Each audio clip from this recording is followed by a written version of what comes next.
வணக்கத்துடன் pepper and salt news என்கின்ற இந்த வலையொலியில் உங்களை சந்திப்பதில் நான் மகிழ்ச்சி அடைகின்றேன். தற்பொழுதுள்ள தமிழக அரசியல் களத்தில் தேசிய தலைவரை மையப்படுத்திய களங்கள் பரபரப்பாக பேசப்பட்டு கொண்டு இருக்கின்றன. தேசிய தலைவருக்கு யார் யாரெல்லாம் ஆதரவாக நின்றார்களோ அவர்களெல்லாமே இப்பொழுது தேசிய தலைவரை மையப்படுத்திய கருத்துக்களை பேசக்கூடாது என்று மௌனம் எடுக்கக்கூடிய ஒரு நிலைமையும், நாம் தமிழர் இயக்கத்தை சார்ந்தவர்கள் தேசிய தலைவரை மையப்படுத்தி தங்களுடைய அரசியல் களத்தை கட்டியமைக்கக்கூடிய அந்த களமும், அதனால் ஏற்படுகின்ற மன உளைச்சல்களும் மன பிரிவுகளும் இங்கு பரபரப்பாக பேசப்பட்டு கொண்டு இருக்கின்றன. தற்பொழுது மே மாதம் இது சார்ந்து, அதாவது சீமான் அவர்கள் தேசிய தலைவரை சந்தித்தார் என்கின்ற விடயத்தை குறித்து எழும்பியிருக்கக்கூடிய சர்ச்சைகளுக்கு மே மாதம் அதை சம்பந்தப்பட்டவர் பதில் சொல்வார் என்கின்ற ஒரு செய்தியை வழக்கறிஞர் KS ராதாகிருஷ்ணன் அவர்கள் குறிப்பிட்டிருக்கின்றார். உண்மையிலே வழக்கறிஞர் ராதாகிருஷ்ணன் அவர்கள் எதனை மையப்படுத்தி அந்த செய்தியை குறிப்பிடுகின்றார்? அதன் பின்னணிக்குள் வேறு ஏதாவது செய்திகள் ஒளிந்திருக்கிறதா? இதை குறித்து நாம் தேட வேண்டியதாக இருக்கின்றது. வழக்கறிஞர் KS ராதாகிருஷ்ணன் அவர்கள் வலையொலி ஒன்றுக்கு அவர் பேட்டி கொடுக்கின்றார். அந்த வலையொலியில் அவர் பேட்டி கொடுக்கக்கூடிய அந்த சூழலில் பல விடயங்களை குறித்து அவர் பேசுகின்றார்.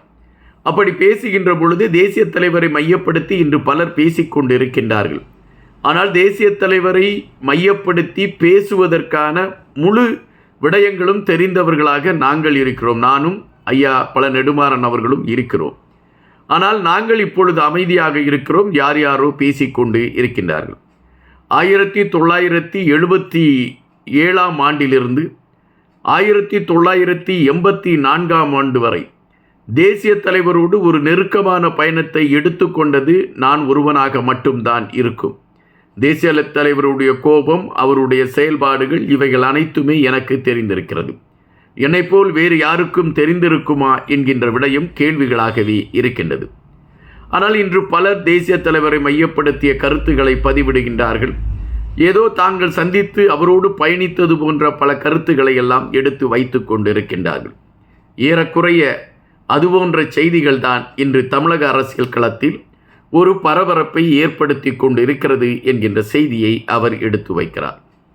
உடனடியாக அந்த ஊடக தோழர் கேட்கின்றார், சீமான் அவர்களை மையப்படுத்தி இப்பொழுது ஒரு பெரிய சர்ச்சை ஓடிக்கொண்டிருக்கின்றது.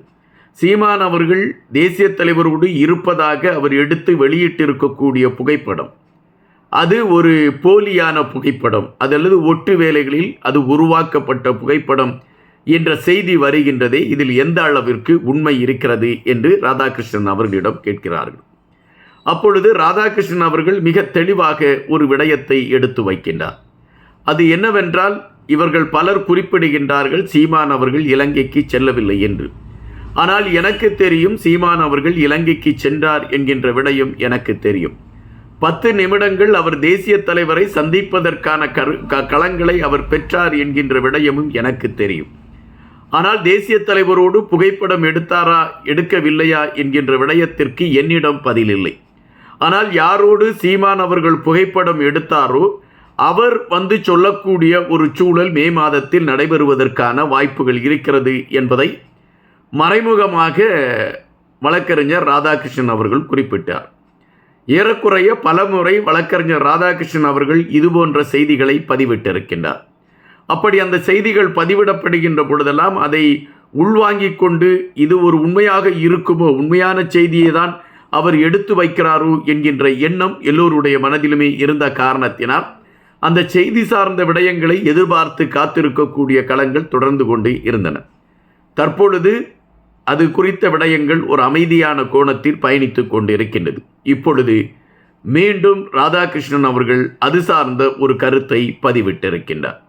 உண்மையிலே ராதாகிருஷ்ணன் அவர்கள் குறிப்பிடுகின்றது போல தேசிய தலைவர் அல்லது சீமான் அவர்கள் புகைப்படம் எடுக்கப்பட்ட அந்த விடயத்தில் என்ன உண்மை இருக்கிறது என்று அதில் சம்பந்தப்பட்டவர்கள் வெளியே சொல்வதற்கான ஒரு சூழல் அமையுமா? அதே மே மாதம் கண்டிப்பாக மே மாதம் அதை காணுமா என்கின்ற கேள்விகள் எல்லாம் மனதிற்குள் எழும்பிக் கொண்டு இருக்கின்றன. ஆனால் சீமான் அவர்களை பொறுத்த மட்டில் நான் எடுத்தது உண்மையான புகைப்படம்தான் என்கின்ற கருத்தை அவர் பதிவிட்டு கொண்டு இருக்கின்றார், அல்லது அவர் சார்ந்தவர்கள் அதை வலுவாக பதிவிடுகின்றார்கள். அதிலும் குறிப்பாக அவர்கள் சில இந்தந்த புகைப்பட கருவி மூலம்தான் நாங்கள் அந்த புகைப்படத்தை எடுத்தோம் என்று ஒரு குறிப்பிட்ட புகைப்பட கருவியை குறித்து பேசுகிறார்கள். ஆனால் இந்த புகைப்பட கருவி இது தற்பொழுதுள்ள நவீன விஞ்ஞானத்தை மையப்படுத்திய புகைப்பட கருவி.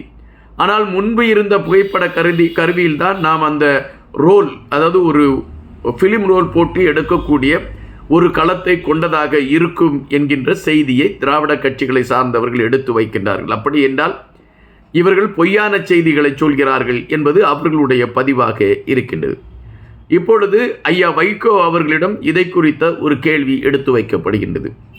தமிழகத்தில் இப்பொழுது பரபரப்பாக பேசப்பட்டு கொண்டு இருக்கக்கூடிய செய்தியாக சீமான் அவர்களை மையப்படுத்திய ஒரு செய்தி எடுத்து வைக்கப்படுகிறது. குறிப்பாக சீமான் அவர்கள் தேசிய தலைவரோடு எடுத்த புகைப்படத்தை மையப்படுத்திய செய்தி பரவலாக பேசப்படுகிறது. இதை குறித்து நீங்கள் என்ன நினைக்கிறீர்கள் என்ற கேள்வியை ஐயா வைகோ அவர்களிடம் கேட்கின்றார்கள். அப்படி கேட்கின்ற பொழுது வைகோ அவர்கள் எடுத்து வைக்கின்றார், இந்த விடயத்தில் நான் தலையிட விரும்பவில்லை, என்னுடைய தலையை இதில் போட்டு உருட்டாதீர்கள், நான் இதை குறித்து பலமுறை பேசிவிட்டேன் என்ற செய்தியை அவர் எடுத்து வைக்கின்றார். அப்படி என்றால் இதில் ஏதோ ஒரு உண்மை இருக்கிறது என்பது மட்டும் தெரியும். அந்த உண்மை யார், அந்த உண்மையை சொல்லக்கூடியவர்கள் என்கின்ற கேள்வியும் எழும்புகின்றது. சீமான் அவர்களுடைய கட்சியை சார்ந்தவர்கள் அழுத்தமாக பதிவிட்டு கொண்டிருந்தாலும் திராவிட கட்சிகளை சார்ந்தவர்கள் அதற்கு எதிர்வினை ஆற்றக்கூடிய களமும் அவர்கள் எடுத்து வைத்திருக்கக்கூடிய கருத்தாக்கங்களும் உண்மையிலே ஒரு தள்ளாட்டத்தை தான் உருவாக்கி கொண்டு இருக்கிறது என்பதை நாம் புரிந்து கொள்ள வேண்டியதாக இருக்கின்றது. ஆனால் இப்பொழுது இந்த களம் ஒட்டுமொத்தமாக இப்பொழுது பேசுபடு பொருளாக மாறி இருக்கக்கூடிய விடயம் தேசிய தலைவரை மையப்படுத்திய விடயம்தான். ஒன்று, மே மாதத்தில் நடைபெற இருக்கக்கூடிய அந்த விடயத்தின் மர்மம் என்ன என்பதை ராதாகிருஷ்ணன் அவர்கள் உடைத்து பேச வேண்டும்.